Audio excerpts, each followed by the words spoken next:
আরেফিন মহোদয়, সম্মানিত জেলা প্রশাসক পটুয়াখালী।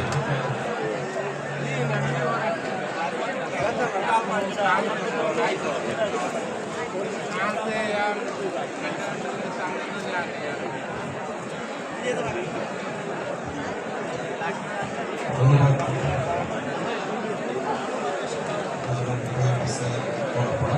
আমার সহকর্মী এখানে উপস্থিত আছেন জেলা প্রশাসক, বিভিন্ন উপজেলা থেকে আগত আমার সহকর্মী এই কলাপাড়া সর্বস্তর জনসাধারণ, আপনাদের সকল আজকের শুভেচ্ছা। আপনারা, আমি জানি যে আপনারা সাংস্কৃতিক অনুষ্ঠান উপভোগ করার জন্য অত্যন্ত উদ্গ্রীব। আমি আমার বক্তব্য বেশি দীর্ঘায়িত করব না, শুধু একটি কথাই বলতে চাই যে প্রতি বছরের ন্যায় এবছরও এই রাস পূজাকে কেন্দ্র করে এই সাংস্কৃতিক অনুষ্ঠান আয়োজন করা হয়েছে। আমার সহকর্মী সুযোগ জেলা নির্বাহী অফিসার কলাপাড়া এবং আমার আরেক সহকর্মী কমিশনার ভূমি এবং প্রশাসক কুয়াকাটা পৌরসভা অত্যন্ত পরিশ্রম করেছেন এই অনুষ্ঠান আয়োজনের জন্য। আমি তাদেরকে আমার পক্ষ থেকে, জেলা প্রশাসনের পক্ষ থেকে তথা পটুয়াখালী জেলার সর্বস্তরের জনগণের পক্ষ থেকে তাদেরকে কৃতজ্ঞতা জানাচ্ছি, তাদেরকে ধন্যবাদ জানাচ্ছি।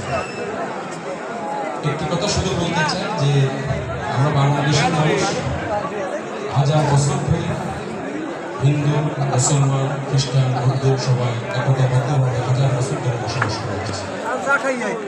কোনো কিছু গুটিগত স্বার্থন্বেষী কোনো অল্প কিছু মানুষের জন্য আমাদের এই বাংলাদেশটা ছিন্ন হবে না। আমরা শান্তিপূর্ণভাবে সৌহার্দ্য পরিবেশে বসবাস করি, আরও অনন্তকাল একইভাবে আমাদের জীবনকে পরিচালিত করব।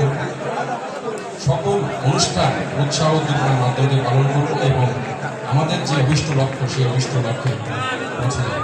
আপনারা জানেন যে গত জুলাই আগস্ট মাসে বাংলাদেশে একটি বিপ্লব সংঘটিত হয়ে গেছে, যার মাধ্যমে আমরা নতুন বাংলাদেশের স্বপ্ন দেখছি, যাতে বাংলাদেশকে আমরা নতুনভাবে গড়ে তুলি।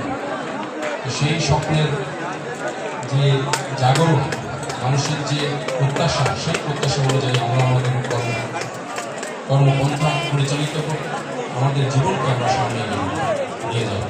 আপনারা সবাই ভালো থাকবেন এবং আজকে এই অনুষ্ঠান উপভোগ করবেন এবং যে সৌহার্দ্যপূর্ণ পরিবেশ এবং সর্বাঙ্গীন যে আমাদের নিরাপত্তা ব্যবস্থা এবং আইন শৃঙ্খলা ব্যবস্থা, সেটা বজায় রাখবেন, এই কামনা করে আমি আমার বক্তব্য শেষ করছি।